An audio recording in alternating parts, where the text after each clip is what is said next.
Opportunity Economy Plan includes giving startups a $50,000 tax deduction to start their small business. It used to be $5,000. Nobody can start a small business with $5,000. That was Vice President Kamala Harris touting her Opportunity Economy plan in an interview last night as the economy continues to be a top issue for American families and businesses. Now, we have CPA and president of the Marks Group PC, Gene Marks, and Rockin' Cigar Bar and Grill owner Frank Ritchie Jr.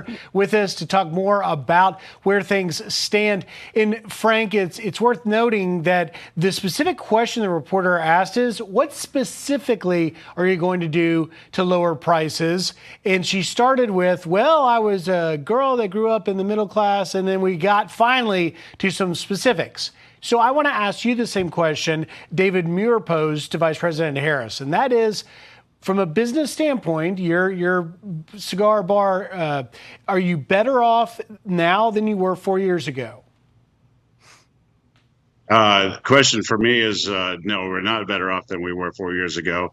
Our customers are, complaining about pricing. You know, we used to have $9 cheeseburgers. Now they're $14. Wings, of course, went up. The cost of getting products to us has gone up. It's just very expensive to run a business. And inflation is definitely the key component. I think a lot of it started with the supply chains and getting product to us. And we can show our viewers, if you look across industries, the Biden-Harris inflation over the last 4 years, you see significant increases, starting with the auto insurance up 55%, electricity up 27%. This is actually the grocery prices as well. You can see everything is up. This is what I was talking about. Rent, 22%, groceries, 21%, overall, 19%. Gene, what are your clients telling you about how they've fared in the last 4 years? Yeah, I got to reiterate what Frank said. I mean, it's been very, very difficult. I mean, we serve about 600 active clients, Griff, around the country as a CPA firm, and they're mostly in B2B businesses, manufacturers, distributors, construction companies, and they have seen price increases anywhere from 15 to 45% over the past 3 years.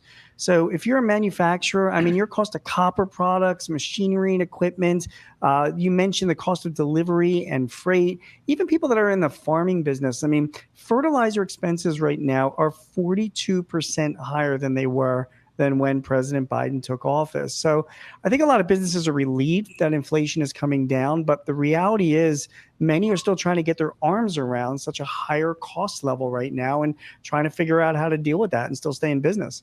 One thing that's often left out of this story that I think is important to always note, and that is real wages, whether they're up or down. And you can look, they are down to the tune of 1.7%. You see there from the Bureau of Labor Statistics. And that affects what your waiters and bartenders are having to deal with as they sort of find their way in that industry. Frank, what can you tell us about what they're seeing?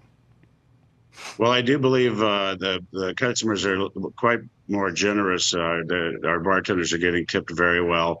And, they take their money and they go to another restaurant and they find out that their money doesn't go as far as it used to.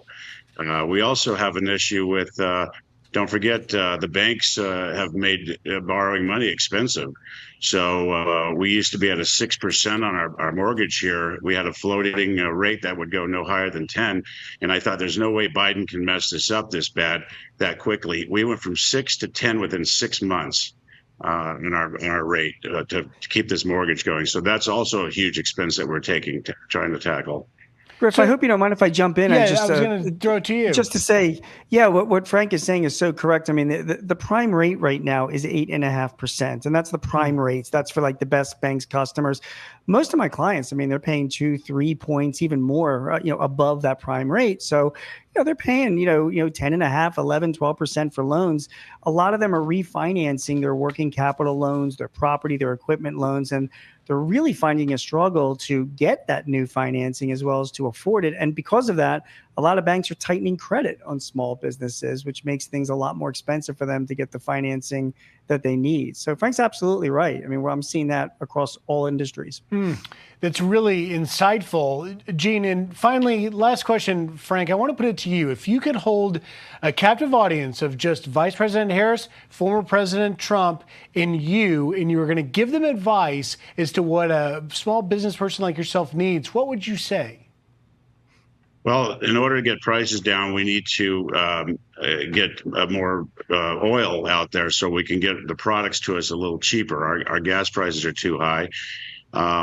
That's going to be probably one of the biggest things that I think Trump has already said he's going to do, is start using our own assets to fuel the economy.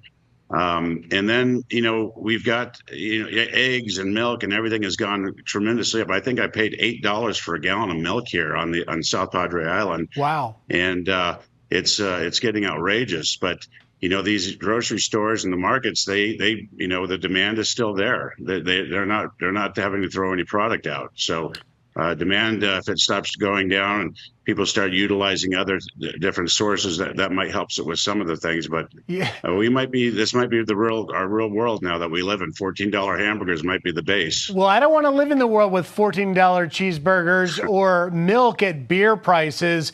Thank you very much, Frank and Gene. Gene, I had to give Frank the last word. He won with the better shirt. Yours is plain and blue. His has two cowboy cats on it. You guys have a great weekend. Thank you very much. Thank you. Thanks for having me. Take care, guys.